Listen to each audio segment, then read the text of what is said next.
Hey, have you ever felt like the whole world was weighing down on your shoulders? That feeling when everything collapses and you just want to give up? You are not alone.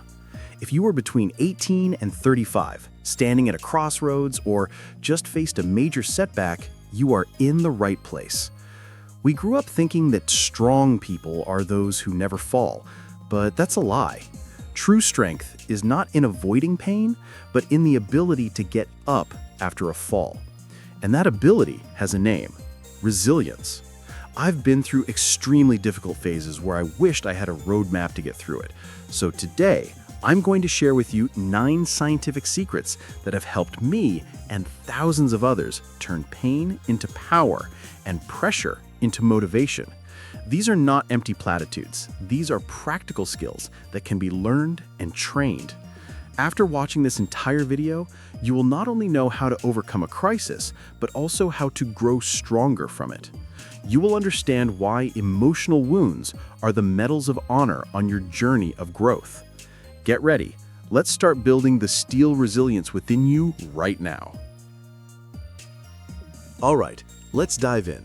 We're going straight into the first secret, the foundational key to turning you from someone vulnerable into someone resilient. Secret 1. Reframing failure, not a stop sign, but data. The data trap. In our minds, failure is always tied to personal feelings. I am a failure. I am not good enough. This is the biggest trap. Resilience is not about never failing, it's about not letting failure define who you are. Psychology calls this the fixed mindset. People with a fixed mindset see failure as a verdict on their self-worth. Conversely, resilient people have a growth mindset. They view failure as data, a specific objective feedback on an ineffective strategy. So how do we turn a verdict into data? You need to change your internal language. When a project is rejected, don't say, "I'm terrible at this." Say, "Strategy A needs adjustment." Failure is not who you are, but something you did that didn't work.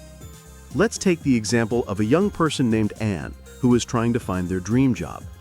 Anne sent 50 applications and was rejected 49 times. A person with a fixed mindset would think, "I am useless. I must not be qualified enough," and they give up. But what does a resilient Anne, growth mindset, do? Anne treats those 49 rejections as 49 valuable data points. She asks herself, what happened in those 49 times? Data analysis. Anne realizes 40 out of 49 rejections came from submitting generic CVs. The remaining 9 times, she was called for an interview but eliminated in the specialized skills round. Conclusion? Data. The problem is not her self-worth, 49 times, but her strategy, generic CVs, and specialized skills, needs improvement. Action. Applying the data. Anne doesn't give up, she adjusts. Strategy 1. Customizes her CV for each company. Strategy 2. Spends 2 weeks intensively studying one specific skill required in the 9 interviews. Result? On the 51st application, Anne receives a job offer. Most important tip, the 3R rule. Apply this rule every time you fail or stumble. 1. Retreat. Allow yourself 24 hours to feel and soothe the pain. Don't analyze immediately. This is time for healing, not self-criticism. 2. Reflect. After 24 hours, sit down with a notebook and answer these 3 questions. A. What was my original goal? B. What happened objectively? And C. What can I change in the future? Don't ask why me, ask what did I do? 3. Revise or reset. Based on the data, reflection, create a new action strategy. Every failure must end with a specific action, not a complaint. This keeps you moving forward. Resilience is not innate. It's a mindset muscle you build by treating failure as data. Let's move on to Secret 2, which will help you manage your emotions during the storm. We've learned how to turn failure into data.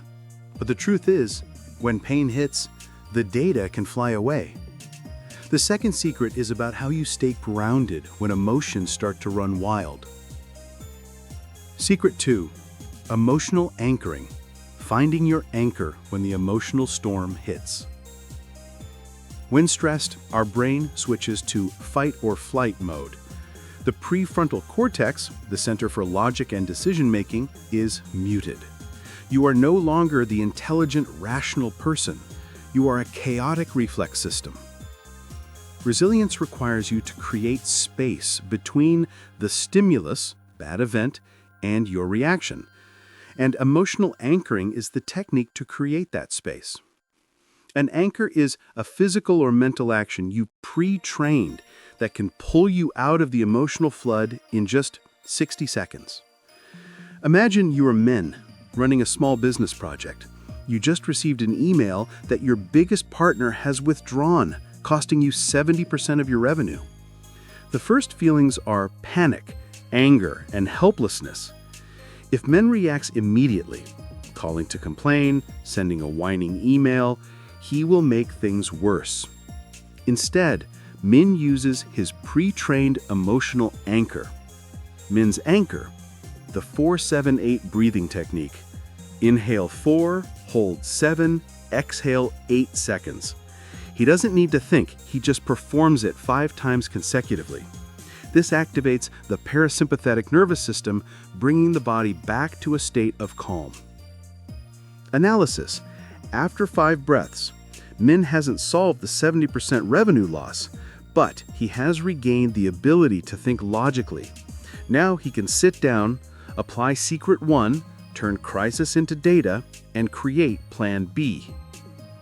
Most important tip. Build 3 types of anchors. You should have at least one anchor for each type of situation. 1. The physical anchor, for when you feel overwhelmed and need to reconnect with the present. E.g., the 5-4-3-2-1 rule. Identify 5 things you see, 4 things you touch, 3 sounds, 2 smells, 1 taste. Or simply splash cold water on your face. The chemical anchor, for when you need to change your internal physiological state. E.g., 5 minutes of light exercise, push-ups, jumping jacks, to release endorphins. Or the 4-7-8 deep breathing technique like men. The mental anchor, for when you need to remind yourself of your core values. E.g., a pre-prepared mantra. This storm will pass, and I am strong enough to weather it. Or looking at a photo of a loved one. Resilience doesn't mean not feeling pain, it means not being drowned by that pain. Choose and practice your own anchor today. Resilience is not a solo journey. This third secret will shatter the myth of the self-made hero. Secret 3. The skill of smart asking. Building your resilience team. When facing difficulty, the natural reaction for many, especially young people, fearing being judged as weak, is to self-isolate. But according to research by the American Psychological Association, strong, supportive relationships are the best predictor of resilience. The problem is not that you have no one, but that you don't know how to ask for help effectively. We often just say, "I'm having a rough time." This is too vague. Smart asking means you must specify your needs. Asking for help is not a sign of weakness, but a sign of self-awareness and inner strength, because you understand that to solve a big problem, you need resources greater than yourself. Imagine you are Huang, a student facing academic overload and financial pressure. She feels like dropping out. Ineffective asking, vague asking, Huang texts her best friend, "I'm about to collapse. I don't know what to do." The friend will feel overwhelmed and can only reply, "Cheer up." Useless. Smart asking, Huang realizes she needs 3 specific things. She approaches 3 different people. 1.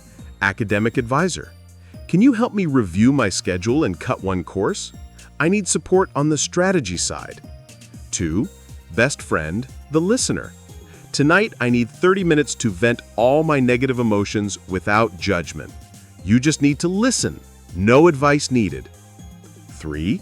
Senior student or alumnus. Can you show me where to apply for part-time scholarships or on-campus jobs? I need support regarding resources. By specifying her needs, she empowered others to help her. She built her resilience team, a strategy solver, an emotional supporter, and a resource provider. Most important tip, make a 4-person list. Identify right now 4 people in your life and their roles in your resilience team. 1. The sage, someone you respect, who is experienced and can offer objective, strategic advice. 2. The cheerleader, someone who will remind you of your strengths, boosting your confidence and motivation. 3. The listener, someone you can cry to, vent everything without fear of being interrupted or given unnecessary advice. 4. The gatekeeper, someone who has the specific resources or connections, money, jobs, or information that you need. Don't wait until a crisis to seek them out. Build these relationships now. Building resilience is a team effort. We often think resilience is a massive power used in one dramatic moment, but in reality, it's built through small, repeated actions. Secret 4. Establishing the resilience loop. 5-minute micro-restoration techniques. When facing prolonged work or study pressure, we fall into a trap called cumulative burnout. You think you need to work non-stop to finish, but science proves the opposite. The brain cannot maintain optimal focus for more than 90 minutes. True resilience comes from your ability to intentionally shut down and reboot your energy. The micro-restoration technique consists of planned 5 to 10-minute breaks, not mindlessly scrolling through your phone. The goal is to break the stress cycle and restore 3 main energy sources: physical, mental, and emotional, like charging your phone multiple times a day instead of waiting for it to run completely dry. Let's consider Kwan, a programmer trying to meet a critical deadline.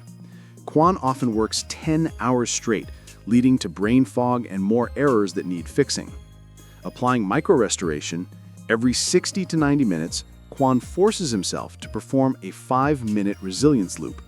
Minutes 1 to 2, physical, stand up, stretch, and walk around the room looking out the window to rest his eyes. Minute 3, emotional, take a large sip of water and perform the emotional anchor technique, Secret 2, a single 4-7-8 deep breath. Minutes 4 to 5, mental, quickly note down 1 completed task and 1 next goal.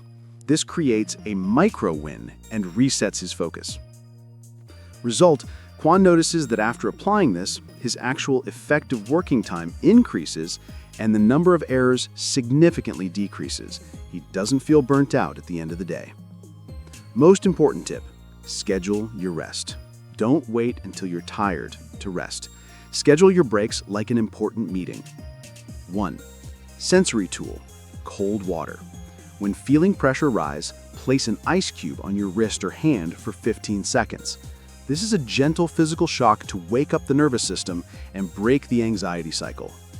2. Cognitive tool, change of scenery. If you work from home, move from your desk to the sofa or even step onto the balcony for 5 minutes. Changing the physical environment helps refresh your thinking. 3. Connection tool, check in with someone. Send a non-work-related text to a friend. What are you eating today? Anything fun happening? This micro-social connection releases oxytocin, which reduces cortisol, the stress hormone. Resilience is not about enduring more, but about recovering more often. Commit to doing 1 micro-restoration right after this video ends. You've learned the coping skills, but how do you prevent old scars from paralyzing your current strength? This 5th secret is about controlling the story you tell yourself. Secret 5. Rewriting your life script, shifting from victim to victor. Resilience is not just the ability to get up, but the ability to reinterpret the bad things that have happened. Most of us carry an unconscious victim script. The victim script says, "This happened to me. I am innocent, and I am incapable of changing." This script is comforting because it denies responsibility, but it strips you of the power to act. Shifting to the victor script doesn't mean pretending the pain didn't exist. It means acknowledging the pain, but then asking the question, because this happened, who will I become? It shifts the focus from the past event to your future action. Let's take the example of Koa, who was suddenly laid off from his first job after college. Victim script, Koa tells himself, "They took advantage of me. This company is toxic, and now my career is ruined. It's unfair." This script keeps him stuck in anger and fear of finding a new job. Victor script, Koa decides to rewrite his story. He says, "This layoff is not the end. It is a test of my adaptability. I learned that I don't want to work for an unstable environment. Now I have the chance to build my career on my core values." Analysis. The action didn't change. Koa still lost his job, but the meaning of the event changed completely. This new script gives Koa the freedom to act and seek a better path instead of reacting to the old pain. Most important tip, the strike and rewrite technique. Do this consciously. 1. Identify the old script. Write down the pain, the bad event, and what you usually tell yourself about it. As in, "I always attract bad things." Feel the discomfort of this script. Strike it out. Take a red pen and strike through the entire old script. This physical action symbolizes denying the power of that story over you. Rewrite the script. Write a new story on the side. Start with, "Because the event happened, I learned the lesson, and now I will," specific action. Make sure the new story empowers you. Peak resilience is not about how you survived the storm, but about how you tell the story of that storm. Become the screenwriter of your own life. We often admire people who are rigid, who never give in. But in this rapidly changing world, rigidity equals fragility. Secret 6. The bamboo principle. Cultivating flexibility in action and goals. Think about bamboo. It's not rigid like an oak tree, yet it is one of the most resilient plants. When the storm comes, the bamboo doesn't try to resist the wind. It bends. It lets the wind pass. And then, when the storm is over, it snaps back up. In resilience, flexibility has two aspects: tactical flexibility and goal flexibility. Tactical flexibility is being willing to change how you do things, strategy, when the data, secret 1, shows the old way isn't working. Goal flexibility is harder. It's being willing to change the path to the ultimate goal, or even the goal itself, if life changes completely. Let's take the example of Mai, who dreamed of starting a business and opening a chain of coffee shops, which is goal A. She saved money and prepared everything. But when the pandemic hit, all shops had to close. Mai's traditional business plan was rigid and failed. Applying the bamboo principle, Mai realized her core goal wasn't just selling coffee, but building a community and selling an experience through flavor, the core goal. She flexibilized her tactics. Instead of opening a shop, she switched to selling specialty coffee via a monthly subscription model and hosted virtual tasting sessions via Zoom. She bent with the storm. Analysis. Mai never achieved her initial goal A, the physical chain, but thanks to flexibility, she achieved her core goal and even created a new, more resilient business model. Most important tip: the 3 goal columns method. When setting a goal, divide it into 3 columns. The core goal, the non-negotiable part, your deepest why. Example, help 100 people. The tactical goal, your current how. Example, start a YouTube channel. This column can change.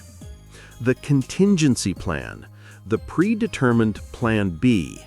If column 2 fails, what is column 3? Example, if YouTube doesn't work, I will write an ebook. By predefining your contingency plan, you won't feel lost when you need to bend. Train yourself to be the resilient bamboo. When everything falls apart, feeling grateful might seem like the last thing you want to do. But it is precisely in those moments that this technique is the most powerful lifeline. Secret 7. Practicing radical gratitude. Finding the light when the shadow falls. Under stress, the brain tends towards a negativity bias. It focuses on what is wrong rather than what is going right. This is an instinct for survival, but it drains your mental energy. Resilience is not ignoring the bad things. It is intentionally shifting your focus. Radical gratitude is the ability to find small, positive things that exist right now, even when you are suffering.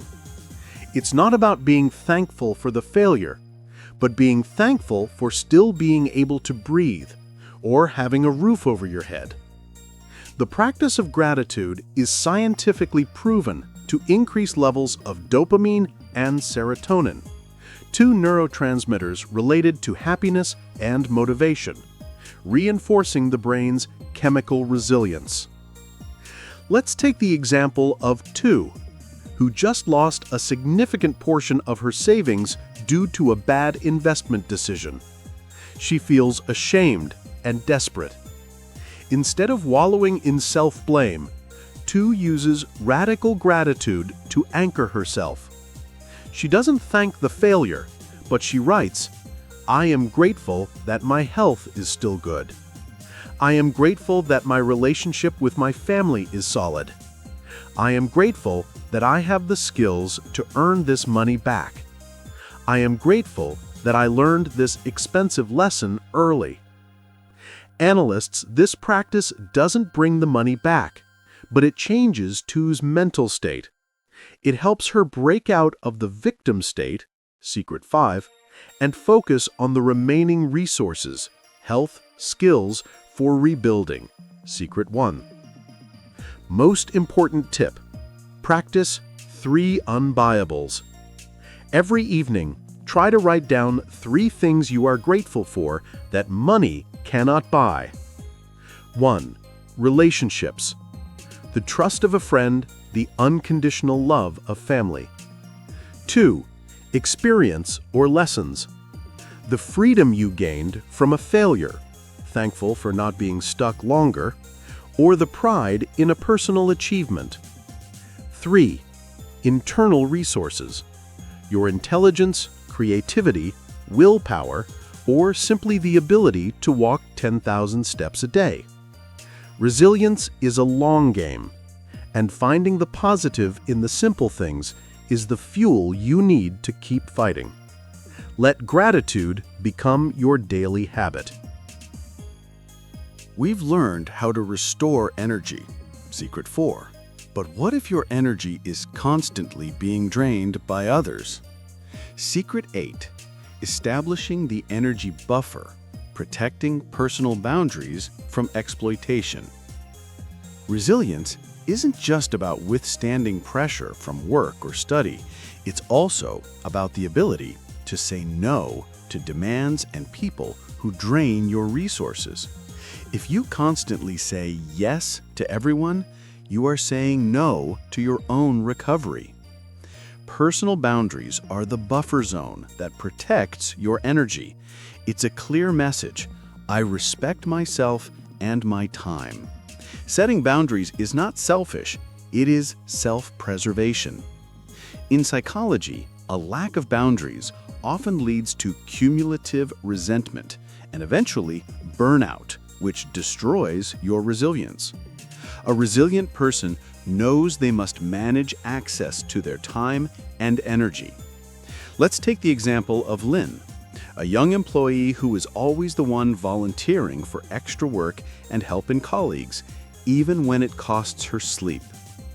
Lynn is trapped in the people-pleaser syndrome. She wants to be liked and fears rejection. The result? She is so burned out that she no longer has energy for her own important work. Applying the energy buffer, Lynn realizes she needs time boundaries. She learns to say no using the empathy plus boundary plus choice formula. Lynn's new script: I empathize with your difficulty, empathy, but I cannot take on any more work right now as I'm completing a critical deadline, boundary. You can ask this colleague, or I can revisit next week, choice. Analysis: Lynn not only protected her time, but also gained the respect of her colleagues. Personal boundaries actually strengthened her resilience by conserving necessary energy for self-care and dealing with unexpected shocks. Most important tip: practice micro-boundaries. Start with the smallest boundaries to build the muscle. 1. Digital boundary. Turn off work notifications after 6 p.m. Don't reply to emails instantly. Set the expectation that you will respond within 24 hours. 2. Verbal boundary.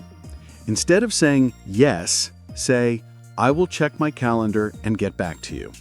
This creates a critical pause for you to think, secret 2, before committing. 3. Emotional boundary. If a friend constantly calls only to complain and never takes action, set a boundary. I can listen to you for 10 minutes, and then we need to pivot to problem solving or another topic. Resilience is a finite resource. Build your buffer with solid boundaries. When you respect your time, others will do the same. You've learned how to manage your thoughts, emotions, and energy, but true resilience is not a solo sport. Secret 9. The power of something greater. Building a supportive community and a legacy of resilience. Psychologist Viktor Frankl, a Holocaust survivor, taught us those who have a why to live can bear with almost any how. A sense of purpose is the ultimate anchor of resilience. When you know that your recovery is not just for yourself, but also for someone else or a greater cause, you will find the strength to get up when you thought you couldn't. This ties into connection. Your community is your safety net. No one is resilient alone. It is the connection with others, the ability to give and receive support that helps you overcome the biggest setbacks. Let's take the example of Hung, who struggled with addiction after a severe personal trauma. During his recovery, Hung found a new purpose. He decided to start a free support group in his neighborhood, using his own story to help others. Hung's purpose: if my story can prevent one other person from going through the pain I did, then everything I went through has meaning. Analysis: the shift from my pain to serving others reshaped Hung's identity. This purpose became the strongest reason to maintain resilience, as giving up would not only affect him, but also those who rely on his help. Most important tip: build your support map. You need 3 types of people in your resilience network. 1. The anchors. 1 or 2 people you can call at 3 a.m. They provide unconditional emotional support. 2. The pushers. People who will challenge your victim script, secret 5, and force you to act, secret 1. They are the honest mentors. 3. The inspirers. People who have overcome what you are currently facing. You don't need to know them. They can be authors, celebrities, or historical figures. Connect with their legacy of resilience. Peak resilience is not about never falling, but knowing that there is always a greater purpose for you to get up and a community ready to catch you. We've gone through 9 secrets to build resilience. Let me reiterate, resilience is not a natural gift, but a skill set that can be learned and practiced.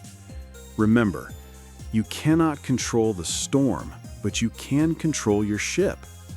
The 9 secrets to peak resilience. 1. Turn pain into data. 2. Emotional anchoring. 3. Smart asking. 4. Resilience loop. 5. Rewrite your script. 6. The bamboo principle. 7. Radical gratitude. 8. Energy buffer. 9. Power of greater purpose. Don't try to perfect all 9 skills at once. Choose one secret that resonates most with you. Maybe the 4-7-8 breathing, or simply writing down 3 things you're grateful for each night. And practice it today.